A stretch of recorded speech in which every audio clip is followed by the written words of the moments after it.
Star Wars: The Clone Wars had a bit of a rocky first season, but it still had some pretty great early moments, including the first ever episode produced for the series. This episode, Downfall of a Droid, wasn't the first released, but it was the first produced, and to be honest, you can kind of tell. The animation is rough, the lighting is wonky, and the music is noticeably different in tone from what the rest of the series went for. But even this rough draft of an episode gave us the Battle of Bothawui, one of the most entertaining space battles of the show's first season. In this video, we'll be breaking down the battle in detail.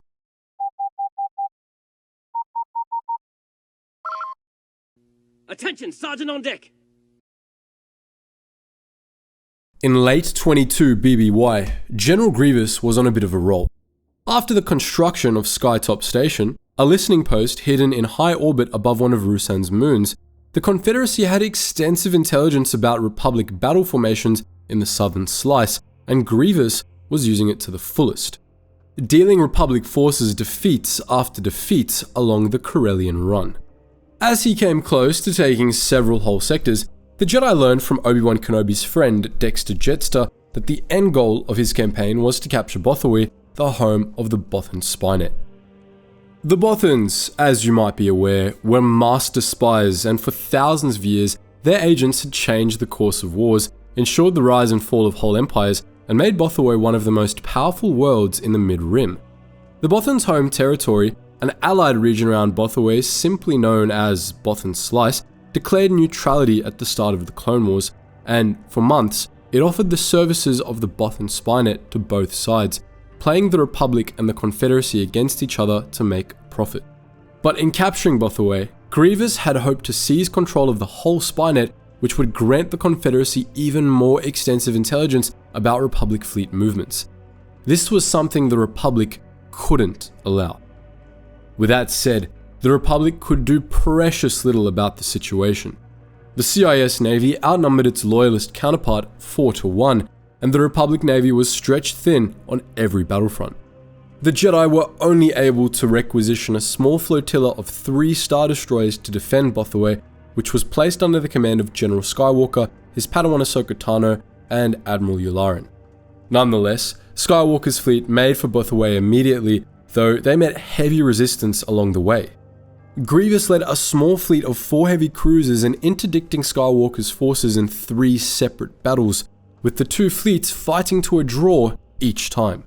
Ultimately, Skywalker was able to shake Grievous and make it to the Both system with his fleet intact, if with fewer starfighters than before, but the situation was still dire. It turned out that Grievous had only broken off his pursuit to attack Follene, a loyalist holdout in the midst of separatist territory on the Corellian run.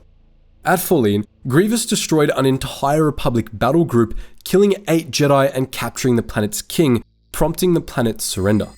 This made the Republic's already dire naval situation even worse. Not only did it see the loss of yet another Republic fleet, but it also gave the Separatists full control of a whole sector, allowing the Confederacy to focus their efforts on the other battlefronts. Grievous was thus able to pick up 2 more cruisers once he was done at Follene, following which he made his way to Bothawui. Already battle-weary and now outnumbered 2-1, Skywalker's fleet couldn't beat Grievous in a head-on fight above Bothawui proper. Thus, Republic forces positioned themselves just beyond the rings of the gas giant Bothawui Prime, known to the locals as Golm, hoping to lure Grievous into a battle in a more favourable environment. Skywalker's fleet was composed of 3 Venator-class Star Destroyers. These were the Resolute, commanded by Admiral Yularen, the Pioneer, commanded by Commander Vontifor, and the Dauntless, commanded by Commander Isabre. Each had components of V-19 Torrent starfighters, led by Gold Squadron. These Star Destroyers were all new, all recently churned out by Alantine 6 shipyards, but the constant skirmishing with Grievous's fleet had weakened the flotilla considerably, softening up the Star Destroyers and likely greatly reducing the size of their starfighter wings. Had it been at full strength, this fleet would have been insufficient to stop Grievous, even with the environmental advantage. But Skywalker came up with a plan to even the odds. His Star Destroyers also had GAR ground detachments aboard meant for use on Bothawui proper, including a number of ATTE walkers.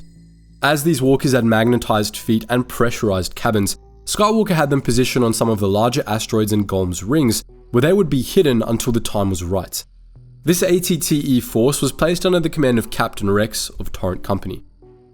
Grievous, meanwhile, had a fleet of 6 Munificent-class star frigates with large accompanying Vulture droid wings.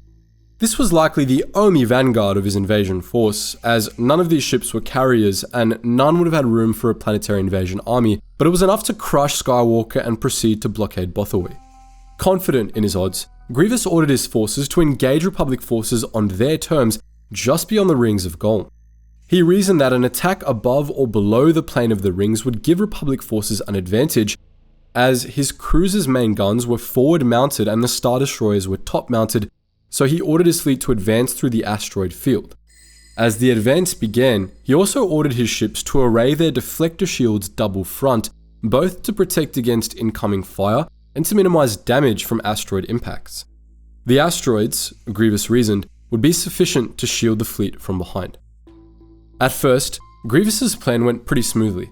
While Anakin Skywalker led Gold Squadron and the other Star Destroyers V-19 Torrent wings into battle, Grievous's cruisers emerged from the rings and opened fire on the Republic fleet. All 3 of the Republic Star Destroyers sustained heavy damage in this opening barrage, and one was crippled in short order. Skywalker's Starfighter assault seemingly fared similarly well. Gold Squadron lost several pilots in an attack run against Grievous's cruisers, and Skywalker ultimately ordered the rest of his pilots to pull back.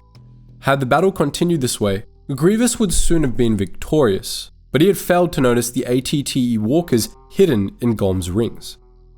Once the cruisers had passed beyond the asteroids in which the ATTEs were hidden, Rex ordered the walkers to open fire.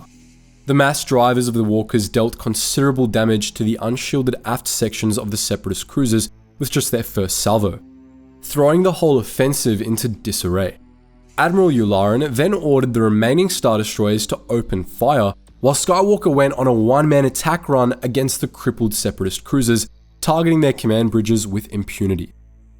In a matter of minutes, several of Grievous's ships were destroyed, and Grievous realized the battle was lost. Ordering the droid crews of his remaining ships to press on and deal as much damage as they could, he attempted to flee the battle in his personal starfighter, the Soulless One. Skywalker noticed his attempted escape, however, and pursued, hoping to kill Grievous and thus cripple the Confederacy's leadership.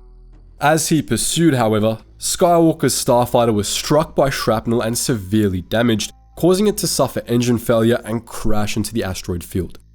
Grievous was able to make his escape, though his entire fleet was destroyed. The Republic won the Battle of Bothawui, but for Anakin Skywalker, the victory was bittersweet. After the end of the battle, Captain Rex led a search and rescue mission that was able to retrieve the unconscious Skywalker from the wreck of his starfighter, but Skywalker's astromech droid, R2-D2, was nowhere to be found. The droid had been captured by the Trandoshan scavenger, Gar Nacht, who had descended on the battlefield virtually the minute it ended.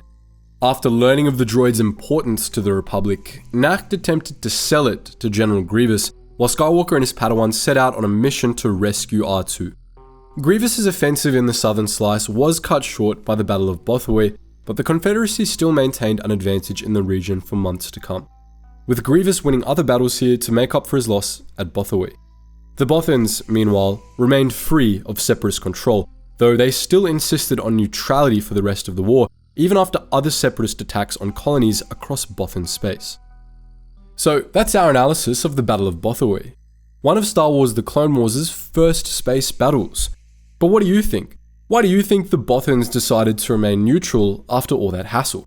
Let us know all that and more in the comment section below. And as always guys, thank you so much for watching, and I hope to see you in the next video.